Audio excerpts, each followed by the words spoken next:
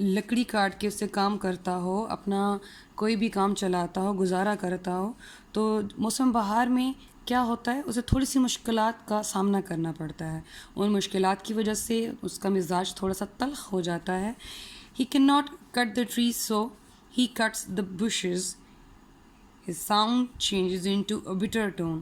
چونکہ وہ درخت نہیں کاٹ سکتا تو وہ جھاڑیاں ہی کاٹ لیتا ہے, اس سے گزارا چلاتا ہے.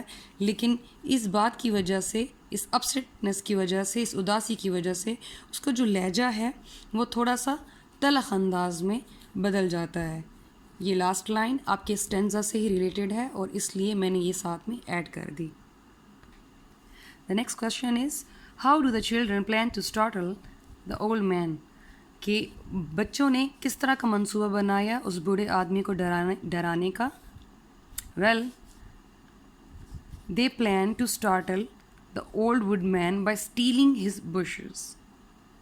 انہوں نے کیسے منصوبہ بنایا, کیا منصوبہ بنایا کہ وہ اس بوڑھے آدمی کو ڈرائیں گے. کس طریقے سے؟ By stealing his bushes. یہ لاسٹ اسٹینزا میں ہے کہ اس کی جھاڑیاں چرا کے وہ اسے ڈرائیں گے. So this was the main 5 questions pointing here till here. کیونکہ آپ کا جو 6th question ہے literally that is related to the line اور that is related to the tone of اور the way of the poems. ان میں انہوں نے یہ کہا ہے کہ ایسی ڈیوائس یوز کرنا پوئم میں جس میں ہر ایک اسٹینزا میں کوئی ایسا ورڈ, چاہے وہ سیکنڈ لائن میں ہے یا چاہے وہ فرسٹ لائن میں ہے, دوسرے اسٹینزا کے ساتھ اس کا ایک لہجہ, ایک اس کی لہ جو دوسرے اسٹینزا میں ورڈ کی ملتی ہے سیم پروننسیشن کے ساتھ, تو اسے ہم کہتے ہیں ایلیٹریشن. یہ ڈیوائس کا نیم ہے ایلیٹریشن, جو موسٹلی پوئمس کی لینگویج میں یوز کی جاتی ہے. تو وہ کہتے ہیں کہ اس پوئم میں وہ کتنی بار یوز ہوئی ہے آپ نے یہ بتانا ہے. So let's have a glimpse and let's have اور لک ایٹ اٹ. ایلیٹریشن کی بات ہو رہی ہے. ویل فرسٹ اسٹینزا اور یہاں پہ بیچ میں سیکنڈ اسٹینزا کے اسٹارٹ میں ایئر ویئر, ایئر ویئر. آپ کے اسٹینزا میں ایسے ورڈز جو اینڈنگ پہ آ رہے ہوں اور ان کا ساؤنڈ ایک جیسے ہو تو اسے آپ ایلیٹریشن کہتے ہیں, ایئر ویئر. اسی طرح سیکنڈ ایگزامپل ہے گرو شو, گرو شو, گرو شو.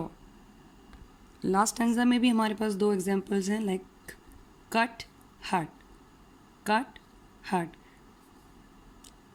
گلی بی, گلی بی.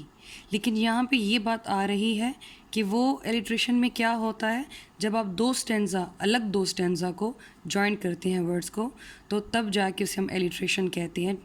یعنی کہ اس اسٹینزا میں ایک ورڈ ہوتا یا اس اسٹینزا میں ایک ورڈ ہوتا, سو تبھی. But I just want to clear these 2 words with the sound in perspective. میں نے یہ ورڈ اس لیے انڈر لائن کیے ہیں تاکہ آپ کو یہاں سے تھوڑی سی آسانی ہو جائے سمجھنے کے لیے. کٹ ہٹ یہ ہمارے پاس ایلیٹریشن ہے, گلی بی یہ بھی ایلیٹریشن ہے ایک جیسے ساؤنڈ کے لیے. لیکن ایکچوئل جو پیج نمبر 5 پہ میں نے آپ کو 2 پہلے ایگزامپلس دی ہیں وہ ایلیٹریشن کی ایگزیکٹ ایگزامپلس ہیں. So must note it. So آج کا لیکچر یہیں پہ ہمارا ختم ہوتا ہے. I hope you get everything to understand it's all answer questions and to understand its exercise. I hope you will do better.